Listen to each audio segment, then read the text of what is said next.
السلام علیکم. محمد عاقل صاحب کیسے ہیں آپ؟ یہ ویڈیوز ہیں جیسے اس میں یہ حضرت خضر علیہ السلام کا واقعہ ہے، تو کیا یہ صحیح ویڈیو بنا رہے ہیں یا یہ کس قسم کی معلومات دے رہے ہیں؟ آپ کی کیا رائے ہے؟ شکریہ. میری کیا رائے ہے؟ نحمدہ و نصلی علی رسولہ الکریم، اما بعد. آپ نے ابھی آواز سنی ہے سمیرہ عزیز کی. محترمہ سمیرہ عزیز CEO آف ایک گروپ آف کمپنیز ہیں جدہ میں، اور سعودی صحافیاں ہیں. یہ جاننا چاہ رہی ہیں کہ یہ جو چینل ہے جس کا نام نالج فیکٹری نہ ہو کر جھوٹ کی فیکٹری اگر ہوتا تو زیادہ مناسب ہوتا. اس چینل پر 1.76 ملین سبسکرائبر ہیں، اور مجھے ایسا لگتا ہے کہ شیطان بدعتیوں کو اس بات کا سلیقہ دے دیتا ہے کہ سوشل میڈیا سے کیسے جڑا جائے، سبسکرائب کیسے کیا جائے. ہمارے تو اکثر لوگوں کو سبسکرائب کرنا بھی نہیں آتا، ہماری مجبوری ہے. بہرحال ہم آپ سے گزارش کر رہے ہیں کہ ایک چینل ہمارا چونکہ بند ہو چکا ہے تو اس لیے اس چینل کو بھی سبسکرائب کر لیں، اور دوسرا جو چینل ہم نے بنایا ہے نیا چینل، اس کو بھی آپ سبسکرائب کر لیں اگر ابھی تک آپ نے سبسکرائب نہیں کیا ہے. سمیرہ یہ جاننا چاہ رہی ہیں، ایک ویڈیو ہے جس کے بارے میں دور میں بھی موجود تھا، موسیٰ علیہ السلام کے دور میں بھی خضر علیہ السلام موجود تھے، نبی کریم صلی اللہ علیہ وسلم کے دور میں بھی موجود تھے، اور آج بھی موجود ہیں. اور یہاں یہ بھی کہہ رہے ہیں بعد بھی زندہ ہیں، یہاں تک کہ وہ ہمارے درمیان موجود ہیں، یہاں تک کہ وہ ہمارے درمیان موجود ہیں، ہم سے بات بھی کرتے ہیں، ہم سے ملاقات بھی کر سکتے ہیں. یہ دراصل خضر علیہ السلام کے بارے میں صوفیوں کا عقیدہ ہے. اور یہ صوفی آپ کو جان کر حیرت ہوگی، بنوری ٹاؤن پاکستان کا ایک بہت بڑا ادارہ ہے، غالباً مفتی اعظم ولی نور صاحب ان کا نام تھا. انہوں نے اس فتوے میں نقل کیا کہ مولانا اشرف علی تھانوی صاحب کا بھی یہی عقیدہ تھا کہ یہ خضر علیہ السلام صرف موجود ہی نہیں ہیں بلکہ لوگوں کی مدد کے لیے جب ان کو ضرورت پیش آتی ہے تو جگہ جگہ یہ پہنچتے بھی ہیں. اس سلسلے میں اہل اسلام کا کیا موقف ہے، میں آپ کو لے کر چلتا ہوں فضیلت الشیخ محمد بن صالح العثیمین رحمۃ اللہ علیہ کی محفل میں. ان سے یہی سوال پوچھا جا رہا ہے. خضر علیہ السلام ما ورد فيه من الاحاديث صحيح الى يومنا هذا؟ کیا خضر علیہ السلام کے بارے میں جو احادیث نقل کی گئی ہیں وہ زندہ ہیں ہمارے اس دور میں بھی؟ یہ درست ہے؟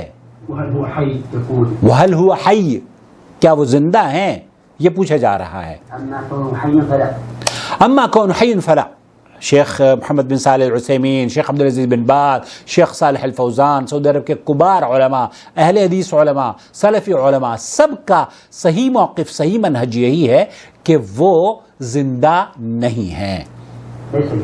لیس الحی، لأنه لو كان حيا لوجب عليه أن يؤمن بالرسول صلی اللہ علیہ وسلم. اگر وہ زندہ ہوتے، امام ابن تیمیہ رحمۃ اللہ علیہ نے جب پوچھا گیا تو امام ابن تیمیہ رحمۃ اللہ علیہ نے وہی کہا جو کہ شیخ محمد بن صالح العثیمین رحمۃ اللہ علیہ کوٹ کرتے ہیں کہ اگر وہ زندہ ہوتے تو کیا ان پر واجب نہیں تھا کہ نبی کریم صلی اللہ علیہ وسلم پر آ کر ایمان لائیں؟ کیا ان پر واجب نہیں تھا کہ جب نبی کریم صلی اللہ علیہ وسلم نے جنگیں کی اور غزوات ہوئے، آپ پر تکالیف سے گزریں، کیا وہ اگر زندہ ہوتے تو نبی کریم صلی اللہ علیہ وسلم کے ساتھ آ کر جس طریقے سے مولانا اشرف علی صاحب تھانوی یا مولانا زکریا صاحب یا شیخ جتنے بھی صوفی ہیں ان کا عقیدہ ہے کہ وہ لوگوں کی مدد کرتے ہیں، تو نبی کریم صلی اللہ علیہ وسلم کی تو کسی نے اس وقت مدد نہیں کری.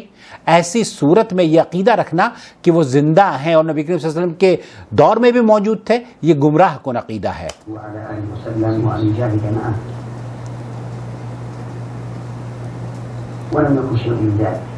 یہ ایسا کچھ بھی نہیں ہوا، نہ نبی کے ساتھ انہوں نے غزوات کی، نہ نبی کی مدد کے لیے آئے، اور نہ ہی نبی کریم صلی اللہ علیہ وسلم پر ایمان لائے.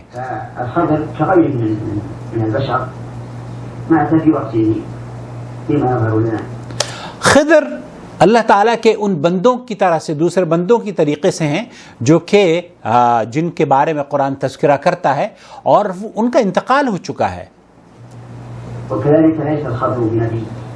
اور یہاں یہ بھی کہا جا رہا ہے کہ خضر علیہ السلام کے بارے میں جو اہل علم کا صحیح موقف ہے وہ نبی نہیں ہیں، وإنما هو رجل آتاه الله تعالى علما وہ ان شخصیات میں سے ہیں جن کو اللہ رب العالمین نے بے پناہ علم سے نوازا تھا.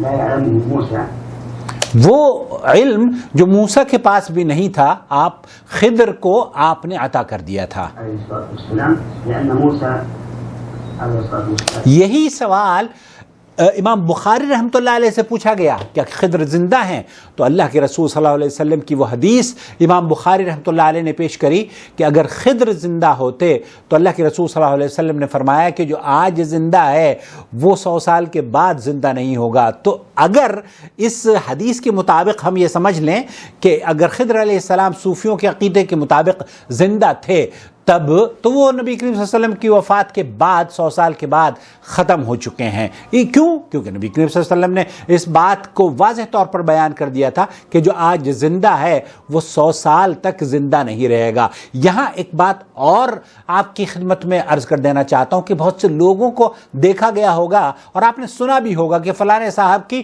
1400 سال عمر ہے، فلانے کی اتنی عمر ہے. جب اللہ کے رسول صلی اللہ علیہ وسلم نے یہ فرما دیا کہ جو اس دور میں زندہ ہے وہ 100 سال کے بعد زندہ نہیں ہوگا، تو اس کا مطلب یہ ہے کہ وہ لوگ جو صحابی زندہ تھے اگر خضر کو تسلیم بھی کر لیں صوفیوں کے عقیدے کے مطابق تو وہ اس دنیا میں اب نہیں ہے. خلاصہ کلام یہ ہوا کہ صوفیوں کا یہ باطل عقیدہ ہے، گمراہ کن عقیدہ ہے کہ خضر علیہ السلام لوگوں کی مدد کو پہنچتے ہیں اور وہ ہم سے ملاقات بھی کر سکتے ہیں. اگر وہ زندہ ہوتے تو نبی کریم صلی اللہ علیہ وسلم سے ملاقات کرتے، نبی کریم صلی اللہ علیہ وسلم کی مدد کو پہنچتے، نبی کریم صلی اللہ علیہ وسلم کی غزوات میں شریک ہوتے، نبی کریم صلی اللہ علیہ وسلم پر ایمان لاتے، نبی کریم صلی اللہ علیہ وسلم کو ان ایام میں جب آپ طائف میں پریشان ہو رہے تھے وہاں مدد کے لیے پہنچتے. ایسا کچھ بھی نہیں ہوا. اس سے یہ پتہ چلتا ہے کہ یہ صوفیوں کے ایسے واقعات ہیں جو سچائی پر مبنی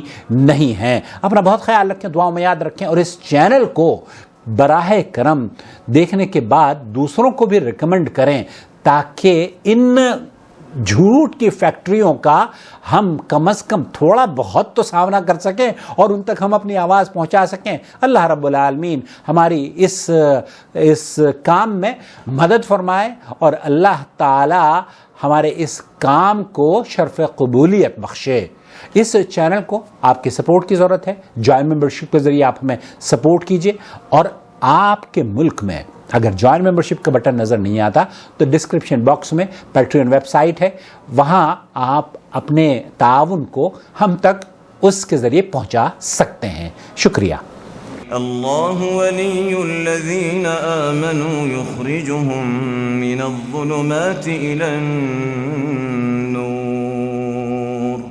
والذین کفروا اولیاؤهم الطاغوت یخرجونهم من النور الى الظلمات اولئک اصحاب النار هم فيها خالدون.